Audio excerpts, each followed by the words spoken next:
കാര്യങ്ങൾ കൈവിട്ടു പോവുകയാണ്. യുക്രൈൻ റഷ്യ ആക്രമണം ഇപ്പോൾ പോളണ്ടിൻ്റെ അതിർത്തിയിലേക്ക് കടക്കുന്നു എന്നുള്ള റിപ്പോർട്ടാണ് പുറത്തു വരുന്നത്. പോളണ്ടിലേക്ക് എങ്ങാനും റഷ്യയുടെ ഒരു മിസൈൽ വന്ന് പതിക്കുകയാണെങ്കിൽ നാറ്റോ സഖ്യത്തിൻ്റെ ആക്രമണമായിരിക്കും റഷ്യ പിന്നീട് നേരിടേണ്ടി വരുന്നത് എന്ന് റഷ്യക്ക് കൃത്യമായിട്ട് അറിയാം. കാരണം പോളണ്ട് എന്ന് പറയുന്നത് നാറ്റോയുടെ റഷ്യയിലേക്കുള്ള ഗേറ്റ് വേ ആണ്. പോളണ്ട് ഇപ്പോൾ വലിയ രീതിയിലുള്ള യുദ്ധസന്നാഹങ്ങൾ അവരുടെ രാജ്യത്ത് ഒരുക്കുന്നു എന്ന റിപ്പോർട്ടുകൾ പുറത്തു വരുന്നു. പോളിഷ് അതിർത്തിക്കുള്ള പടിഞ്ഞാറൻ യുക്രൈനെ ലക്ഷ്യമിട്ട് റഷ്യ വ്യോമാക്രമണം നടത്തിയതിനെ തുടർന്ന് തിങ്കളാഴ്ച പുലർച്ചെ പോളണ്ടും സഖ്യകക്ഷി രാജ്യങ്ങളും പോളിഷ് വ്യോമാതിർത്തിയുടെ സുരക്ഷ ഉറപ്പാക്കാൻ വിമാനങ്ങൾ നിരത്തിലിറക്കിയതായി പോളിഷ് സായുധ സേനയുടെ ഓപ്പറേഷൻ കമാൻഡറുകൾ പറഞ്ഞു. അതായത് യുദ്ധവിമാനങ്ങൾ പോളണ്ട് ഇപ്പോൾ അവരുടെ അതിർത്തിയിൽ കൊണ്ട് നിരത്തിയിരിക്കുന്നു എന്ന റിപ്പോർട്ടുകളാണ് വരുന്നത്.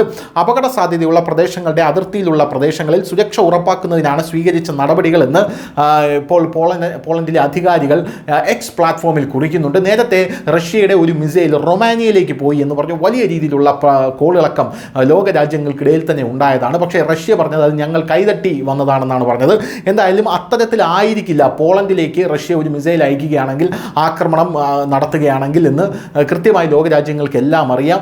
കാരണം പോളണ്ടും റഷ്യയും ഏത് നിമിഷം വേണമെങ്കിലും യുദ്ധത്തിൽ ഏർപ്പെടാൻ സന്നദ്ധരായി നിൽക്കുന്ന രണ്ട് രാജ്യങ്ങളാണ്. റഷ്യൻ മിസൈൽ ഡ്രോൺ ആക്രമണങ്ങളെക്കുറിച്ച് യുക്രൈൻ വ്യോമസേന മുന്നറിയിപ്പ് നൽകിയതിനെ തുടർന്ന് തിങ്കളാഴ്ച പുലർച്ചെ മുഴുവൻ യുക്രൈനും വ്യോമാക്രമണ മുന്നറിയിപ്പിന് വിധേയമായിരുന്നു. യുക്രൈൻ്റെ വ്യോമ പ്രതിരോധ യൂണിറ്റുകൾ പിന്തിരിപ്പിക്കാൻ ശ്രമിച്ചുകൊണ്ടിരിക്കെ റഷ്യ കെയ്വിൽ വ്യോമാക്രമണം നടത്തിയതായി യുക്രൈനിയൻ തലസ്ഥാനത്തെ സൈനിക ഭരണകൂടം തിങ്കളാഴ്ച പുലർച്ചെ ടെലഗ്രാം എന്ന് പറയുന്ന ആപ്പിൽ സന്ദേശം അയച്ചു. 3 വർഷത്തെ യുദ്ധത്തിൽ ആദ്യമായി കിഴക്കൻ മധ്യ യുക്രൈനിയൻ മേഖലയായിട്ടുള്ള ഡിനിപ്രോ പെട്രോവിസ്കിന്റെ അരികിലേക്കുള്ള തങ്ങളുടെ സൈന്യം മുന്നേറുകയായിരുന്നു എന്നാണ് റഷ്യ പറയുന്നത്.